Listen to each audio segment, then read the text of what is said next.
You're listening to the Chronicles of a Gooner, the Arsenal podcast. I'm Martin Tyler, and you're listening to Harry Symeou.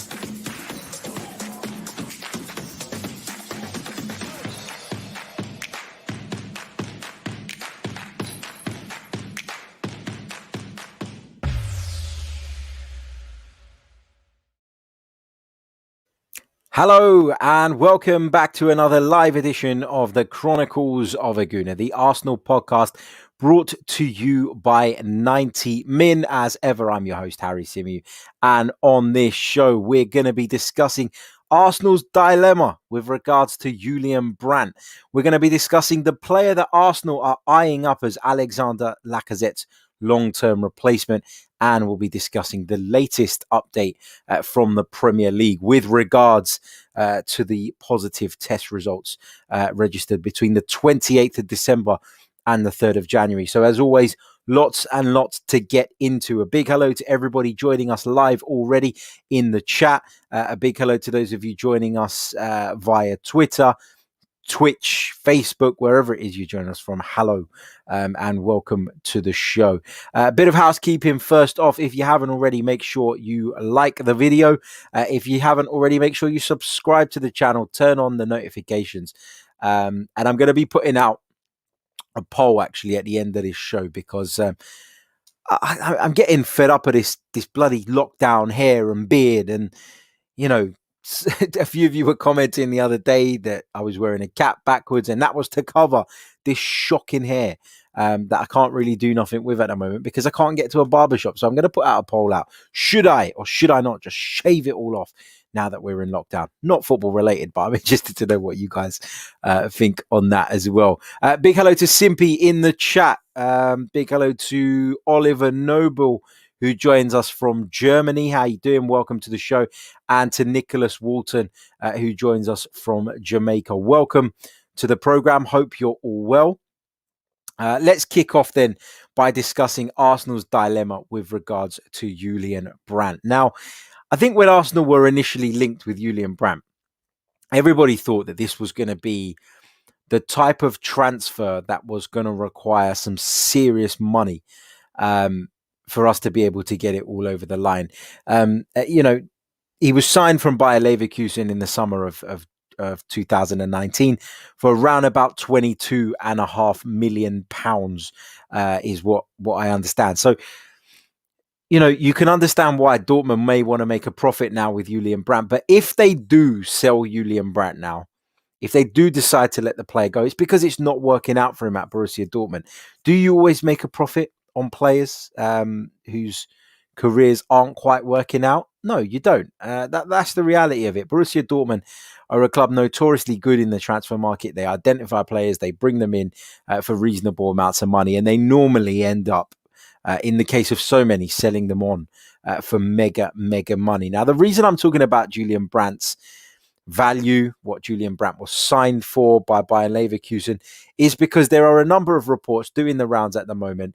Chris Wheatley reported it yesterday. It's also been reported by a number of outlets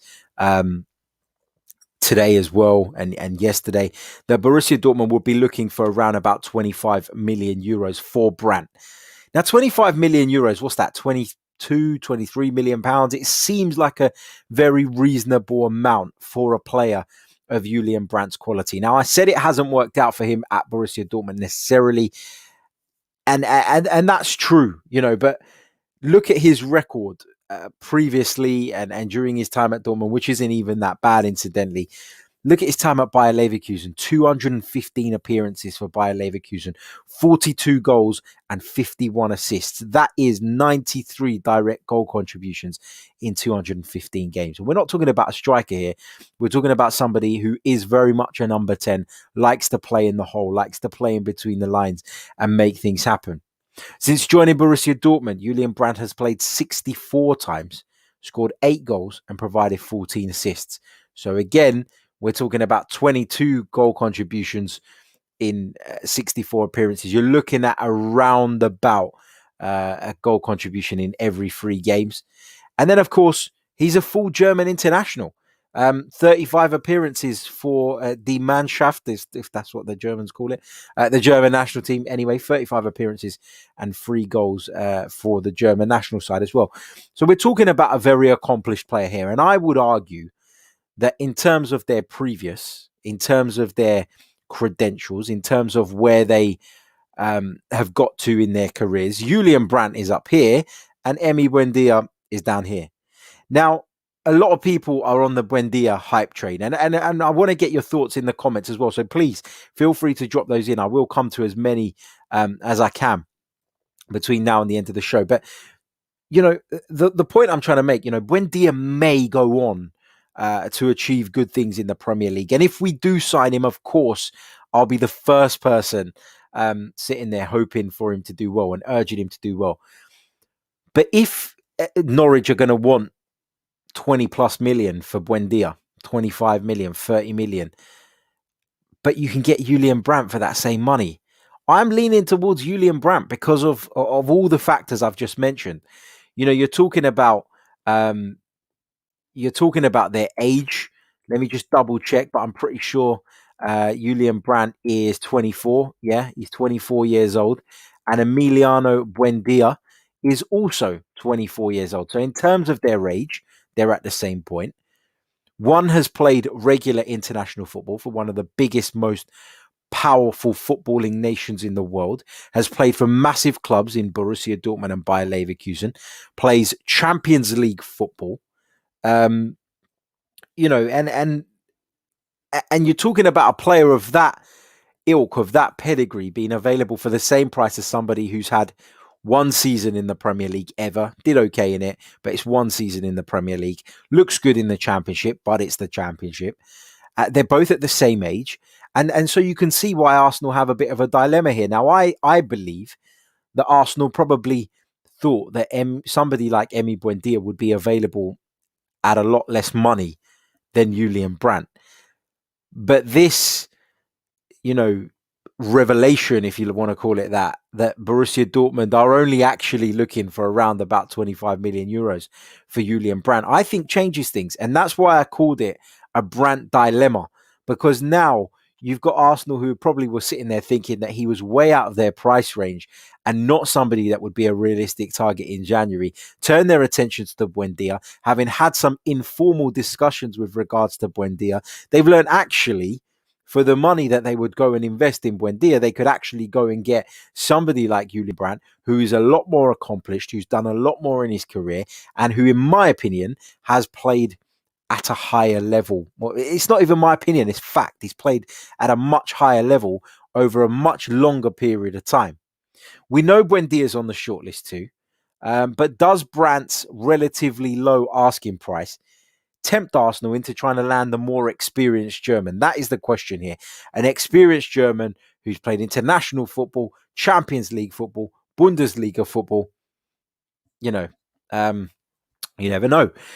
I've seen some Arsenal, you know, fans say, no, Brandt won't be available for that price because, as I said earlier on, they want to make a big profit on him. Well, if they recuperate their money, which they'd be doing in this case for a player who's not necessarily performing at Borussia Dortmund right now, I don't think Dortmund would be adverse to that, given the current climate, given the situation that everybody finds themselves in at the moment.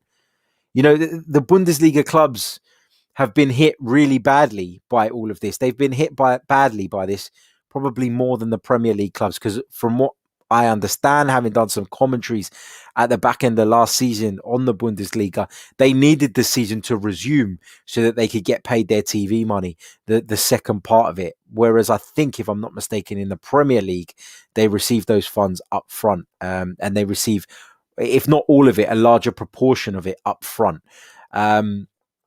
So yeah, that's my take on it. I genuinely believe that.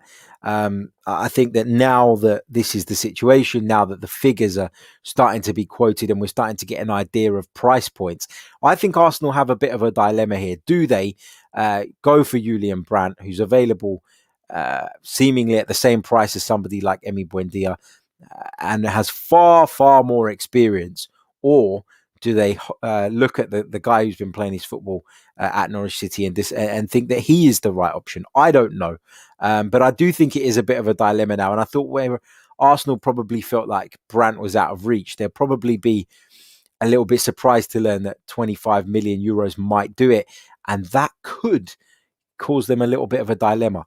Let's see what you guys are saying in the live chat. I know from previous shows that we've done that lots of you are on board with the idea of bringing in Emi Buendia. And as I said, if he comes, I'll be the first person to get behind him and support him. I'm just not sure about it. And that's my honest opinion. That's all I can do is give you my honest take on it. Going back to what I said earlier, should I shave it off? Should I shave the beard off? Everybody's saying shave it. Shave it all, Harry, then wear an Arsenal beanie. You know what? I've got this one from, I think it's last year's membership pack sitting next to me here on the sofa. Santa hat, out of date now, but we got plenty of hats around the place. Bad Boy says shave it as well. Omar says shave it all off. Flo Show says I shaved mine during the last lockdown just for the fun of it. It was refreshing and it's all grown back now. There you go. Big hello to Krubs and a big hello to Ozzy Brown. This is big ups, Harry. Ozzy from Jamaica. Love the show. Love the intelligent and insightful discussions. Thank you so much. Really appreciate that. Right. Let's go through some of your comments with regards to the Brandt Buendia dilemma. Who would you prefer to see at the Arsenal? Sanjeev says Julian Brandt is the heir to Marco Reus. As a Borussia Dortmund supporter, I would be gutted if he goes. He can decide games on his own. There you have it, guys. A Borussia Dortmund supporter telling you how good Julian Brandt is, how highly he's thought of by the fan base there. Charles Joseph says, Arsenal doesn't have money. Stop linking them with high caliber players. Arsenal didn't have money in the summer, but they spent £45 million on Thomas Partey. You know, if Arsenal really want to get something done, they will get something done. Make no bones about that. Make no mistake about that. We have a very, very wealthy owner who demonstrated in the summer that actually, contrary to all the sort of criticism that he receives, and I'm not saying that it's, you know, unwarranted or anything like that, but contrary to all of the bad press he gets, actually, he did put his hand in his pocket during the summer. Arsenal were banking on selling a number of players. It didn't happen. We ended up shipping a few out on loan. But yeah, you know, I think that if Arsenal identify a player in there, particularly in that price region, you know, 20, 25 million pound isn't going to be the end of the world for a club of Arsenal Football Club size or for Stan Kroenke. So I think that Arsenal, if they do identify the right player, if the right player becomes available, I do think that the club will spend money. I do think that they have money. I acknowledge that it isn't a major amount and it isn't an amount that is in comparison to what the likes of Chelsea or Manchester City could spend or Manchester United, but it will, 25 million, I think is achievable. Miss Shane says, I wouldn't go for Brandt. He's a FIFA signing. Buendia for me. Omar also agrees. Not sure about Brandt, to be honest. Buendia for me. I'll come back to Chris Pantelli's comment in a little bit. Let's see what else. Flo Show says, just judging by YouTube videos I've seen, I prefer Brandt. A says, don't think Brandt would suit the Premier League. Sanjeev says, Brandt is inconsistent but genius at the same time. Watch the game against Leipzig at the back end of last season. He was amazing. Harish Kumar says, Buendia for me because he has Premier League experience and he's also playing great in the Championship, which is a tough place. Don Saki says, hello, Harry. Don't you think because of Werner and Kai, the board will be hesitant to go for Brandt? No, not necessarily. I think that Chelsea obviously went out and spent serious money on Kai Havertz and Julian Brandt. But when you go and spend 50 million plus on a player and then they don't perform, eyebrows will be raised. I think nowadays, if you spend 20, 25 million on a player and it doesn't really work out, there'll be a lot less heat. Chelsea obviously punching in a different weight category altogether when it comes to transfer budgets. And, that's been the case between us and them for years and years and years. I don't think Arsenal should be put off by what's happened with Timo Werner and Kai Havertz. I actually, despite the fact they're not doing great at the moment, I actually think that both of them will come good in time. I saw a fair bit of Kai Havertz in particular at the back end of last season when, as I mentioned, I was commentating on Bundesliga games. I think it was just pure coincidence, but I ended up with about 4 or 5 Bayer Leverkusen games, and I thought Kai Havertz was really, really good. What else have we got here? Matt Whitman says 45 to 50 million for both, and our midfield is looking great again. Wouldn't that be nice if Arsenal were to go get both? But equally, you got to think about Emile Smith-Rowe now, a player that we've all been extremely excited about, a player who's come into the side and made quite the impact. Would bringing both in potentially prevent Emile Smith-Rowe developing and getting the chances and the game time he needs to continue? Ekene Ogbodo says, Harry, Buendia is exactly what Arsenal need at this point. All these German hyped up players like Werner and Havertz, Buendia is Premier League proven. Furthermore, most German and French clubs are championship level. What are you talking about? No, they're not. They're not championship level, are they? I mean, yeah, that's not true. That is not true. It's that is the Premier League bias and the English football bias that just shines through time and time again from fans who follow the Premier League. An 8th place side, and you said most of the teams, right? So obviously you're not talking about Bayern Munich, you're not talking about PSG, whatever. Go and pick the 8th place side in the Bundesliga and put them against the 8th place side in the Championship, and they beat them. They beat them. That's the reality of it. I don't agree with that. I really don't. And don't underestimate what playing at a big club means and the pressures that come with that, and how that makes you learn and how you develop and how you learn to handle pressure. Playing for somebody like Marseille, for example. Let's say put Marseille into there, right? And let me pick out the French Ligue 1 table, and we can pick someone even further down the line if you want. I don't know how the table stands there, but look, French Ligue 1, right? Monaco are in 6th. Okay, Marseille, Bordeaux even 13th. Saint Etienne, a massive, massive football club, the most successful club in France of all time. Saint Etienne 14th place in the league. Are you telling me that playing for Saint Etienne or playing for Bordeaux or playing for Monaco or Marseille doesn't have more pressure than playing for, who's 8th in the Premier League? Southampton. Forget the Premier League. We're not even talking about the Premier League, are we? We're talking about the Championship. Are you telling me that a club like Saint Etienne, like Bordeaux, like Marseille, like Monaco doesn't bring more pressure than playing for somebody like Reading or Stoke City? Or all due respect to these clubs, but Barnsley, Bristol City, of course it does. It's a completely different kettle of fish. You play for these clubs, you're expected to win every single week. The Championship, whatever you say, it's the second tier in English football for a reason. It's not as good as the Premier League. Would Championship clubs survive in the Champions League or the Europa League like some of the French clubs do, like some of the German clubs? Absolutely not. I couldn't disagree more with that point. Thank you for the point, because I love to hear you guys' opinions and I love to debate them, obviously respectfully. Thank you for that, but I just completely disagree. Giovanni says, I was unsure at first about Buendia, but then I saw that stat that only Kev and Trent created more chances than him last season. This season, he's among the top 10 chance creators in Europe. Could be a gem. Could be a gem. Yes, agreed. But this was my point from the very beginning. If you can spend £25 million on a player who is a gem or a player who could be a gem, which one do you go for?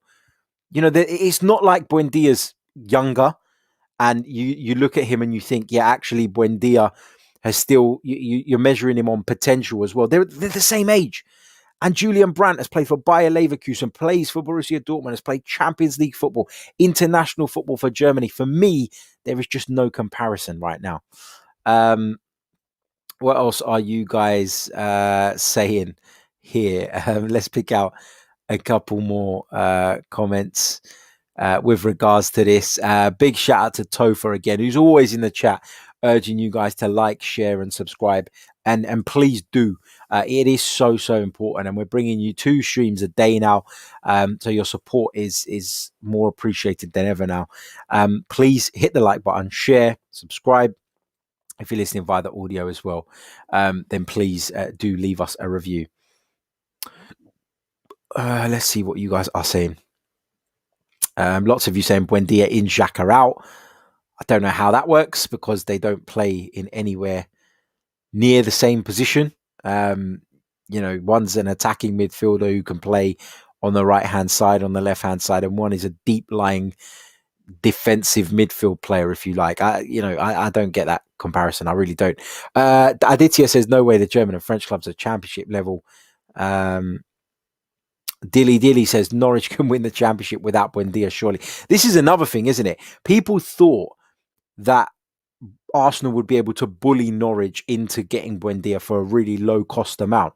And this is what I'm talking about. This is why I keep calling this a dilemma, because you've gone from thinking that Buendia would be available for like 10, 15 million pounds, and then Brandt would be 30, 35 million pounds, when actually they're both valued by their clubs at around about the same price, if we're to believe the reports. And so, yes, Norwich can win the championship without Buendia, but Norwich wouldn't sell Buendia on the cheap, would they? And risk missing out on the £100 million plus that would come with a promotion. And they will feel, given Buendia's form this season, that obviously they have a greater chance of achieving promotion with Buendia in the side. Let's see what else. What else people are saying. Kunte says, no one is telling you Brandt is injury prone and inconsistent. I know he's injury prone. I know he's inconsistent, or has been inconsistent of late. He says, great consistent players in Germany rarely move abroad. Think. Don't get excited by every transfer talk. That's unfair though, isn't it? Again, they don't move abroad because they move to Bayern Munich, who are one of the biggest, most powerful, reigning European champions, unbelievable side. That's on their doorstep. Why would you move? It's like when players used to, cast your mind back to the Premier League in the late 90s, and early 2000s. Every top player from English football, forget Arsenal, because Arsenal used to go and recruit from abroad with Arsene Wenger, but every top player in the Premier League, where did they end up? Manchester United. They ended up at Manchester United because that was the place to be in England. And why would you then go abroad if you can get the same thing at Manchester United? So people like Lewandowski, Muller, they're all great players. But I wouldn't question their ability to go and play in other leagues because they haven't done that. It's like when people say Messi isn't one of the greatest ever because he hasn't left Barcelona. It's not relative to, it doesn't make any difference to the guy's ability and talent, does it? So yeah, I don't really get that comparison either. Topher says Ward-Prowse. What about Ward-Prowse? I'd take Ward-Prowse at Arsenal. I think he's a really talented player. I think he brings obviously the ability to deliver really good set pieces as well. I think he's a player who's thrived under Ralph Hasenhüttl, thrived as a result of the extra responsibility that Ralph gave him. Of course, from the minute he sussed out that Højbjerg wanted to leave, from the minute that became a thing, Højbjerg was talking in the press about sort of his plans of eventually moving on from Southampton. Southampton was always a stepping stone for Pierre-Emile Højbjerg. I think he thought he was going to end up somewhere big. He ended up at Tottenham, but that's another debate for another day. But yeah, Ward-Prowse has thrived under the additional sort of responsibility that's been given to him by Ralph Hasenhüttl, of course, named captain after all of that Højbjerg stuff as well. So yeah, he's a good player, and I really like him.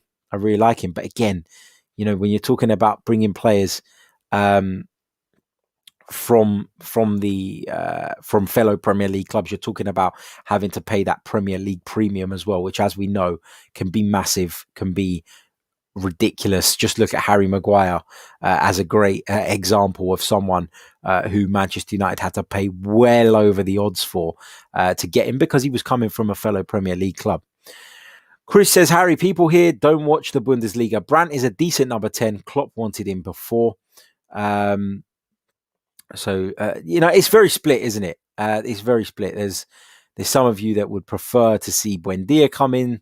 Some of you that would prefer to see Julian Brandt come in. I'm just quickly scrolling through some of your comments right now. Pretty much the same kind of theme, Buendia. some of you want Buendia, as I said, and some of you would prefer to see Julian Brandt. So we're going to have to wait and see how the window unfolds. Knowing Arsenal, we probably will end up with none of them, and we'll probably go and sign somebody that we never heard of and never thought was even under consideration. That is just the Arsenal way, isn't it? But yeah, continue to let me know your thoughts in the comments. Drop your questions in as well. Actually, hold fire on the questions. We'll do the questions in a bit. We've got a couple more things to discuss, but we will do a Q&A session at the end of this podcast. So hold fire on that. If you've got any questions that are relevant to what I'm talking about at the time, then of course, fire those in the chat now so that I can see them and I can try my best to answer as many of those as possible. Right. Don't forget to like, don't forget to subscribe, don't forget to leave us a review if you're listening on the audio. Let's move on. We're going to discuss an exclusive report that came out this afternoon. Was it this afternoon? Let me just double check that. I don't want to get it wrong. I read it today. Let me just double check that because I don't like getting things wrong, particularly when I'm attributing reports to people because I hate that. I like it to be as accurate as possible. Yep, it came out this afternoon, 3:34 p.m. An exclusive from the Gooner fanzine. Now, I'm sure you've all heard of the Gooner fanzine. It's a fantastic publication. I'm delighted to have written my first column in the last issue, and I'm going to be writing another one in the upcoming issue as well. So really looking forward to doing that again. But it came from Dan Mountney, who's an excellent journalist. And someone I can call a friend as well. And he said, he revealed that Arsenal have identified their long-term replacement for Alexander Lacazette. And that is RB Salzburg's Patson Daka. Now, I don't know if you know a great deal about Patson Daka. He's a 22-year-old Zambian forward. 15 goals in 17 appearances this season, managed 27 goals last season. And according to transfermarket.co.uk, he's valued at around about £18 million. Now, the report goes on to say that that in order for Arsenal to get Patson Daka, in order for RB Salzburg to be convinced of selling Patson Daka, they would be looking for around about £20 million. Now, £20 million is a reasonable amount of money for a striker who simply cannot stop scoring. He's really having a good season. And some of you are saying in the live chat, let me bring up his transfer market profile for those of you that are not fully aware of who this young lad is. And admittedly, I've not seen a great deal of him playing. I've heard the name on multiple occasions. He is someone who's making quite the name for himself. Russ Morgan says Daka is good on FIFA. There you go. That's how people judge players nowadays, mate. No joke. That really is. Let's bring up his transfer market profile on the screen for you guys so you can see that. Patson Daka, here he is. 22-year-old Zambian international, managed 8 goals and 3 assists in the Austrian Bundesliga so far this season. Just did 1 assist in the Champions League so far. Managed 5 goals in the OFB Cup so far this season. And of course, 2 goals in the Champions League qualifying section. He started in the Bundesliga. He started just 50% at a time for RB Salzburg. And we'll just have a look into why that is. I'd imagine injury. Yep, there you go. Hamstring injury, which kept him out between the 31st of October and the 28th of November. So you can understand, maybe why some people would be skeptical about bringing in Patson Daka, but he is a player that Arsenal are being linked with. And according to the Gooner fanzine, he is the man that Arsenal are eyeing up as the long-term replacement for Alexander Lacazette, who, of course, at the end of this season enters into the final year of his contract. So a decision really needs to start being made about what the future is going to hold for Alexander Lacazette. We told you on one of yesterday's shows that the talks are going to be put on hold until the summer. I think it's probably the right thing, the smart thing to do. But yeah, it looks as though, according to the Gooner fanzine, Arsenal are making plans, or at least trying to identify some potential replacements for Alexander Lacazette. What have you guys got to say on that? A says, prefer Edouard, skillful link-up striker, referring to Celtics, Odsone Edouard. Krish also agrees. What about Odsone Edouard? Dakar, I haven't seen much. Dilly says, I've seen Dakar in a FIFA career mode, not in a match though. Don Giovanni would also prefer Edouard. Kunze says, Dakar is brilliant and electric. I travelled to Lusaka, Zambia to watch him play. There you go. You've got someone with some first-hand experience of watching Dakar in the flesh. So yeah, interesting. And on the striker thing, where is it? I just saw a good question. On the striker thing, Jay says, do you think we will sell Nketiah and promote Balogun? I think if the right offer comes in for Nketiah, yeah, but that offer is still not on the table, is it? I mean, we spoke about it a little bit earlier on that Wolves are said to be interested.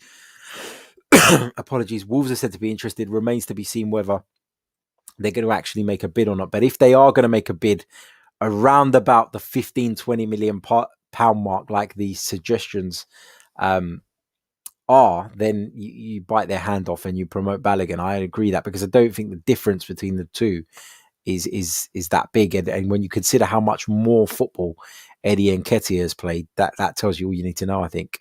Just finally on Dakar, Aditya says, Dakar is a hella quick. Got an eye for a goal, decent bet, but I don't think he's the right profile. Edouard is more well-rounded and has a decent eye for goal. Really good link-up and also great hold-up play. So it's pretty clear that lots of you would like to see Odsone Edouard come in from Celtic, and things aren't going too great at Celtic at the moment. They fell even further behind Glasgow Rangers at the weekend as Celtic looked to wrap up their 10th Premiership title in a row. Looks as though that is going out the window. So Odsone Edouard could well be on the move. He could well be. What else did we want to discuss? Let's talk about the Premier League's announcement this afternoon, and then we'll do your questions. So this is the perfect opportunity now for you to get your questions, anything Arsenal, anything football related, in the chat box, and I'll pick up as many of those as possible before we round up today. So you've got a couple of minutes to do that while we discuss the Premier League's announcement that there were 40 positive COVID cases from the Premier League reported just between December 28th and January 3rd. Now, should the Premier League be reconsidering the fact that they're going to continue through this national lockdown?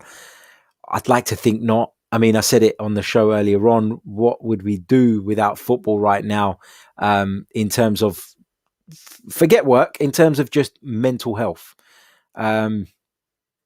It is so important to so many people. It gives us something to talk about, gives us something to focus on, gives us something to, to look forward to on days like today, where, today it's really got to me that we've been in lockdown. It's really got to me that the situation that we find ourselves in, and I feel like football is helping me through that, and I'm sure it's helping loads of you through that. And when I saw that announcement today that 40 players, or it's not just players, it's members of staff as well, but 40 people from the Premier League have tested positive, you start to worry, and you start to feel like it might be the first step towards the Premier League having to stop. And that concerns me, that scares me, that worries me. Obviously, though, the priority is to keep the players and the people involved with the club safe, and that's got to be the number one. So if it means football stops for a bit, then so be it. As much as I don't want that to happen, as much as I don't want that to be the case, anything other than prioritizing the safety and the well-being of the players is wrong. For the players and the staff, of course, then it is wrong. Right, let's go over to some of your questions. Fingers crossed that isn't the case and we don't have to talk about this again. But those numbers just rocked me a little bit.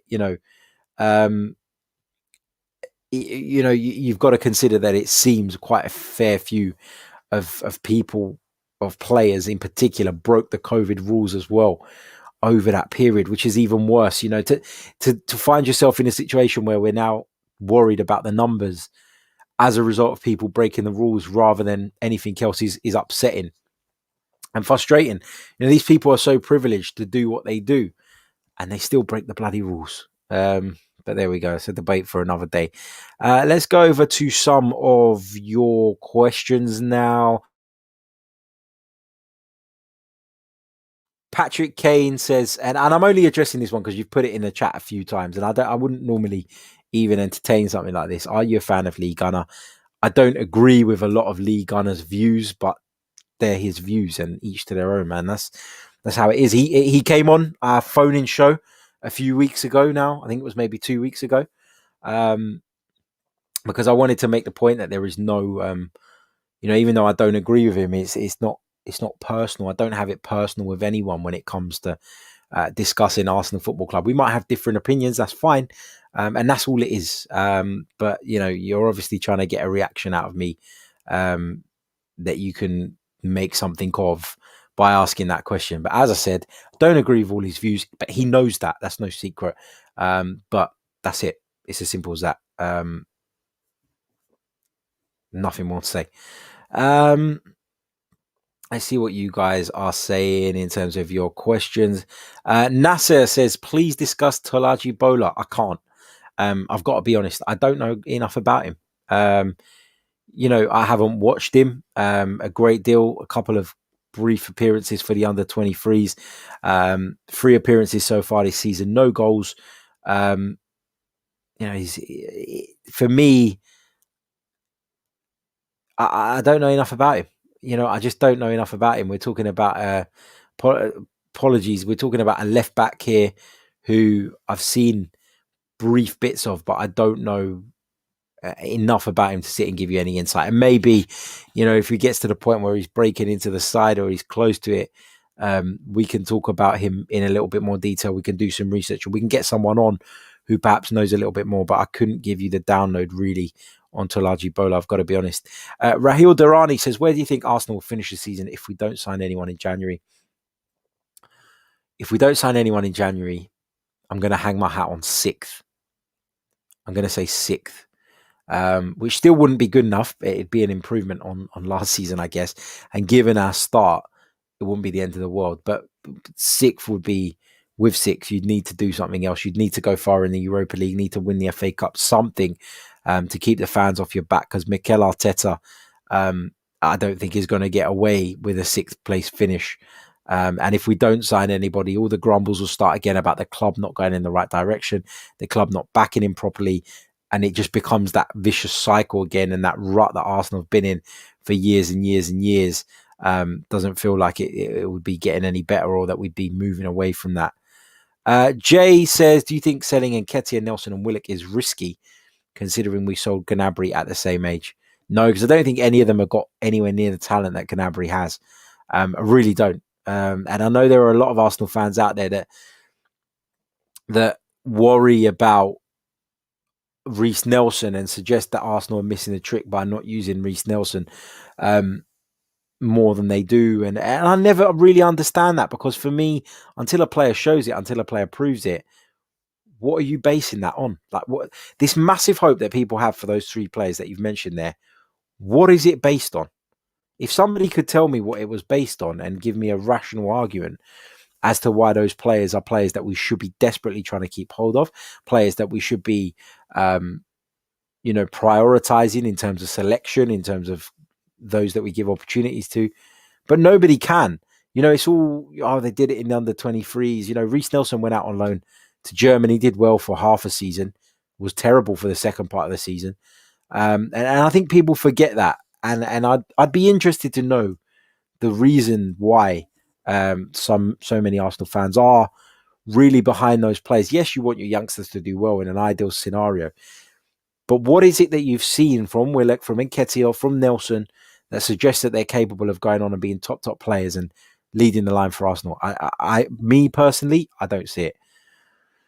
Tofa says, would you prefer us to save money and hold out until the summer to make the correct signings rather than putting out cash on risk players this January window? Yeah, 100%. Said that all along.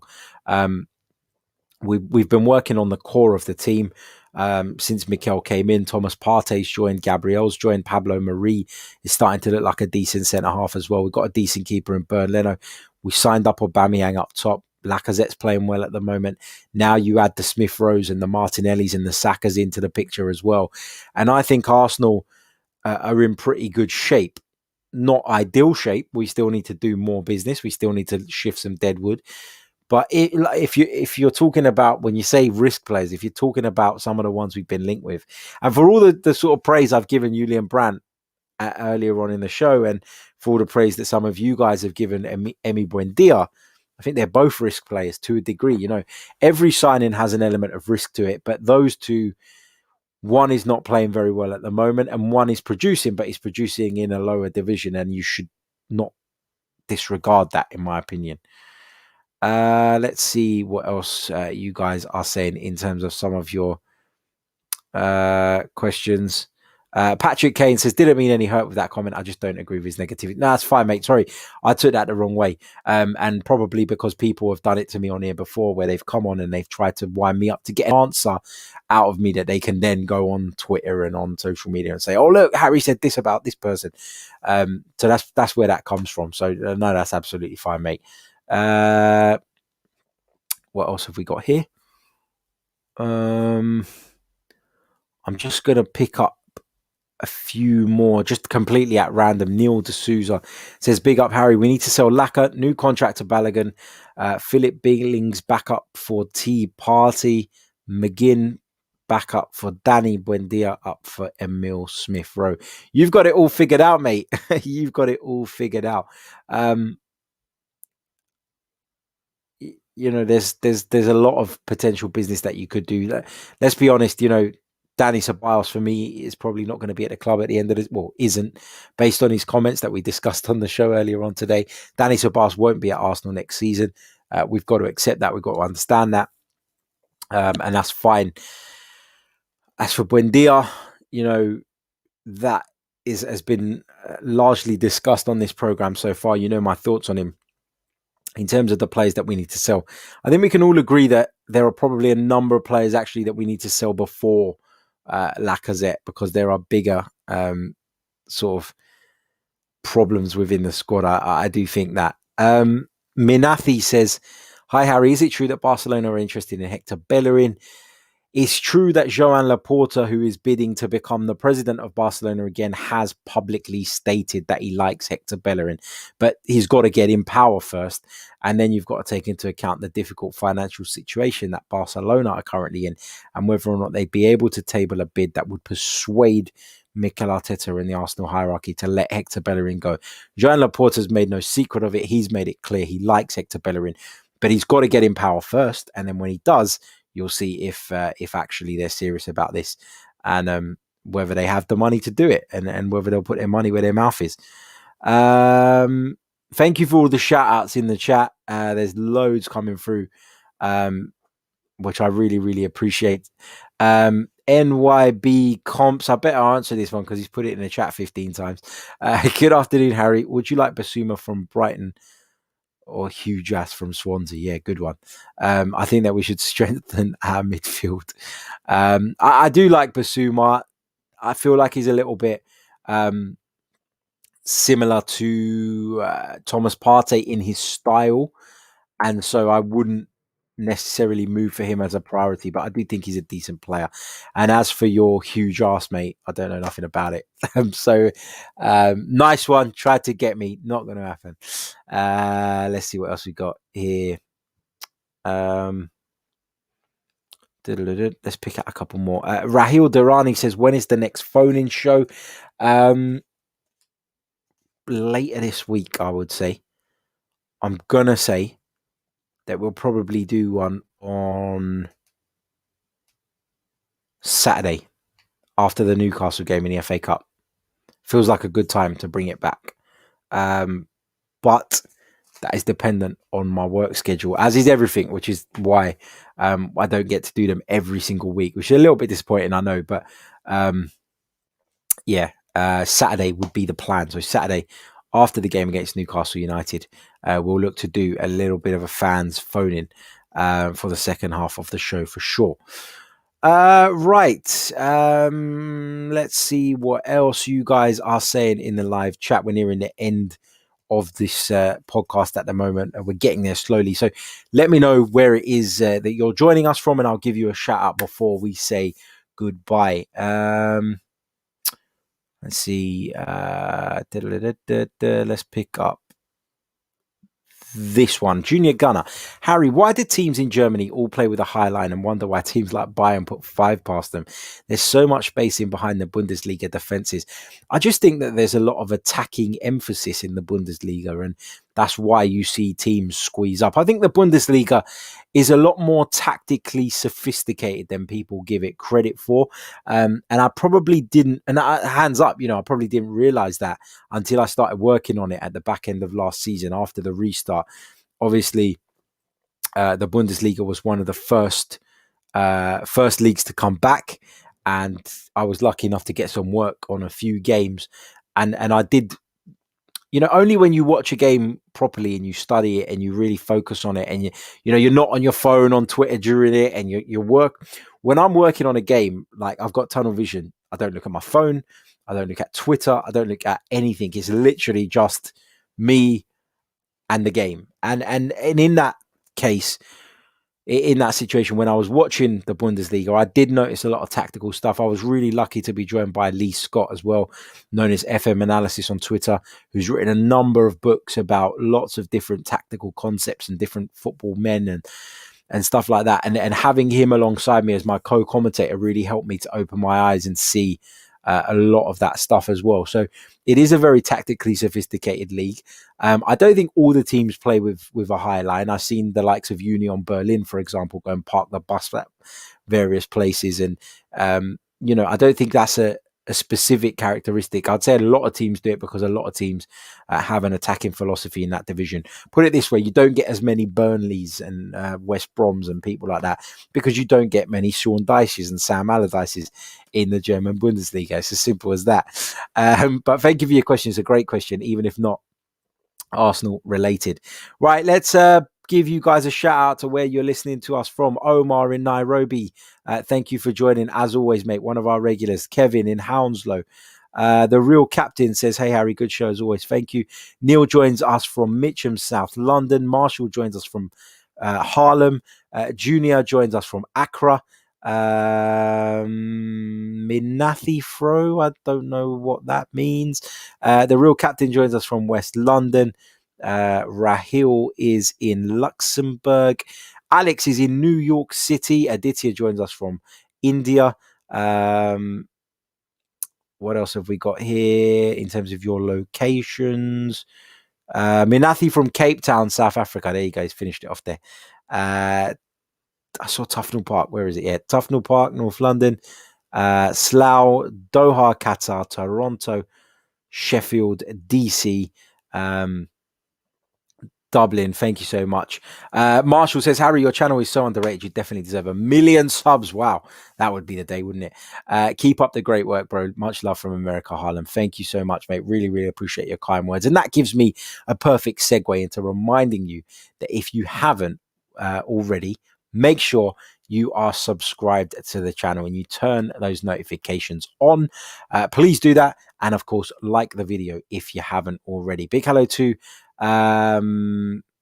John in Ireland, to Flo Show in Nigeria, to Patrick who's in Leon C, to Christy in Sheffield, to Milka in Niedersachsen. Have I said that right? In Germany. He says say it right in the comments as well. Milka in Niedersachsen, Germany. That's my best effort. Marley's in Milton Keynes. Elijah's in Dubai.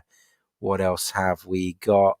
Lots of you joining us from all over the world, all over Europe, all over England. It's brilliant. Thank you so much for your continued support. We are going to leave it there on this afternoon's transfer update show. So we've discussed the Buendia Brandt dilemma. We've discussed Arsenal's target as a long-term replacement for Alexander Lacazette as per the Gooner fanzine. And we've discussed the Premier League's announcement that there were 40 positive COVID tests in the Premier League over 4-5 day period, which is worrying. Really, really is. Aditya points out in the comments that there's 212 people watching on YouTube at this minute in time. and there's only 19 likes. Come on, guys, let's sort that out. Smash the like button if you haven't already. Likes really, really do help push the videos up the rankings. Thank you so much. Few more shout outs quickly. Cork, Pakistan, Bangalore. Thank you all so much for tuning in. We'll be back very, very soon with more Arsenal related content. Until then, take care of yourselves. Stay safe.